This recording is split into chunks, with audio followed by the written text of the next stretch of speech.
just tell me about yourself. Yes, sir. I have completed my Bcom in 2018, and after completion of my Bcom, I worked as a telesales executive in KDM Software Solutions.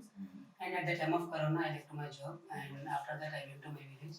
And in 2021 October, Okay. I have joined in Booming Herbals, which is not relevant to my education, as my financial issues are low, bad, and I did what the job, whatever it may be the job, I didn't see whether it is relevant to my education or not. So I just did that job. And while doing that job itself, I have applied for like other companies also. In 2022 August, I got selected in Wipro. Okay. So then started working in Wipro. Everything was fine in Wipro, but except my role, like I did not satisfy with what I'm doing. So I decided to change my field into IT. I have seen many videos like in YouTube or in the internet. And after watching many videos, I came to see your video in Suman TV, I think. I came to know that even in non-IT students also, if he is having skills, then he can easily get a job into IT field. You said in that video. Yes. So I feel like confident, and I have attended demo also here. Yes. So I feel like okay, it is the right place for me, and I joined here. And after joining here, I believe that I have learned Python and MySQL and the basics of HTML, CSS also. I'm good at. I believe that I'm good at in Python is like SQL. And coming to my soft skills, I think I believe that I have good communication skills, and also in that I have patience and dedication towards the work and team building also. Like I can work smarter and also work if required, and I can believe that I work in a single, or if it is required in a team also, I can able to handle. Very good, Kulmurthy. So just tell me how much you rate yourself in Python out of 5? 3. 3. Good. So what is the use of variable? Variables is nothing but to store data. Without variables, you can't do anything. Like if you are giving some value, there's no meaning without a variable. So we need to store that value in some other location. So that's why we are storing values into a variable. Variables also, like values may be also different. Like so many types of values will be there: string, boolean, list, integer. So the values also data types will be there to store the values in a variable. So these are the Very good.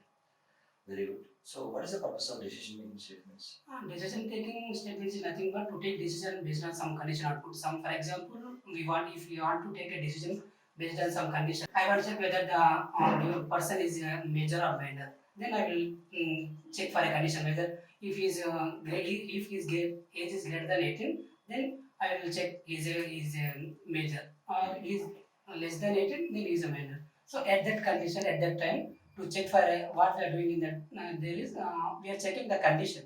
So based on the condition, we are taking the output. So at that time, at that conditions, we use decision making statement. Very good. What is the difference between just if else if ladder and if else? Yeah, sir. If means just we are checking only one condition. Okay. Like if if his age is greater than 18, then he's major. But I'm not saying whether else what else if he's not less than 18, what if is exactly 18, I'm not checking that. Okay. If you have to check there also, then we need to use else. Okay. If else, then else means below 18. Tell me what's the difference between this and tuple? List is a data structure which is used to store heterogeneous values which follows order, and it is allows duplicates also. And coming to tuple, it doesn't it is immutable. Like it is same as a list. Okay. But it is immutable. Very good. That's it. Yeah, except mutability and immutability, there's a performance difference. Okay. How there is a performance difference? Because list is mutable, right? So we can add things, we can modify things, everything we can done. And the memory of the variables which we are storing, they will be at same place. And when we are coming to tuple, there will be no modification. Like we can't do it is immutable. So it takes less time. Like mutability means the data which we are providing, it may be stored at different places.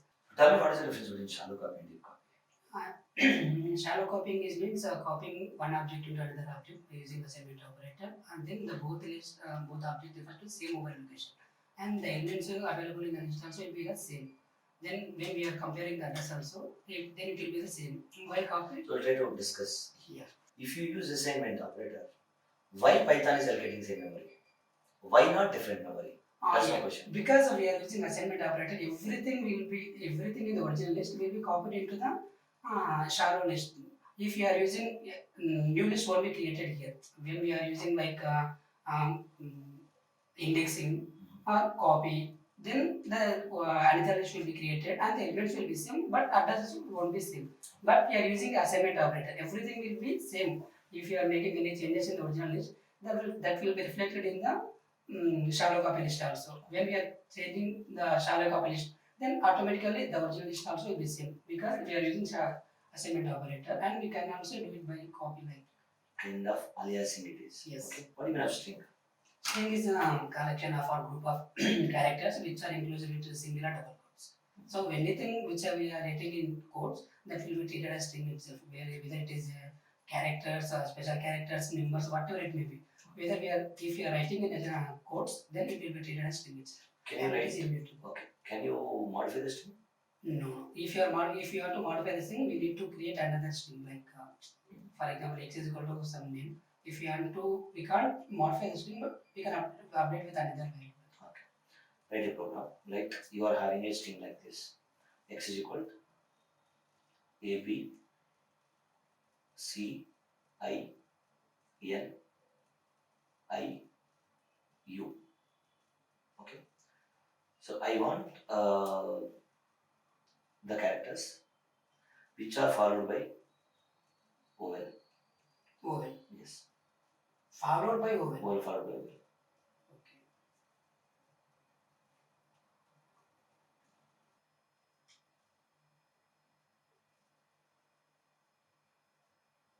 Yeah. I'm checking.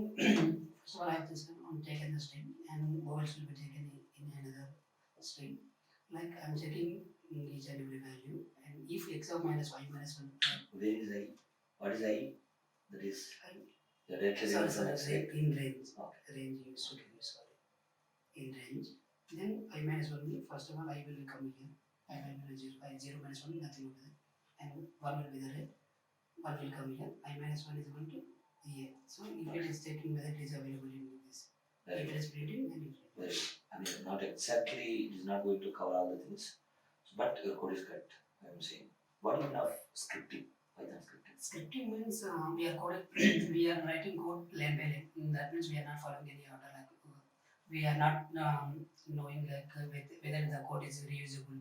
We are not following. Just we are scripting means writing code line by line, and we cannot use it. If you want to use the code once again, then we not use it again, and we need to write once again the code, complete code. But even though we are getting many times also same code, we need to write same code again and again, and it converts into machine learnable language and execute line by line itself. So to overcome this, we came with functions like at that functions will be divided into block of codes where we can use code usability will be there. Like if you are doing some action, like if you are doing like index, like if you want to count the numbers, then it will be available in other code also. So we need not use once again and again. So we can define with some name count like that, and we can just call by using that function in another code also. So code usability will be there, and many people can work on functions. Okay. What's the difference between return and yield? Yeah, return once it is executed, start executing, it won't come back, and on yield is not like that. Yield will return all the values until the list is completed. For example, if you want to return Why list came here? list. Why you are saying list? I'm not. I'm just saying like example. For example, if you have to return something which which is having more than one element, then we need to use. If you want to every element printed, then we need to use the list yield. Why not return means when we are using return, it won't come back. It returns only one value. If you want to print all the elements available in our data, in a variable, then we need to use another variable to store the data, and we need to call that keyword because it won't come back. Then what happening? The memory is taking more. So to remove that, we are using yield keyword. Yield keyword we will do like that. It goes to the calling area and execute the which variable available in that area, and the memory will be deallocated there, and it again comes to the function and executes the remaining values.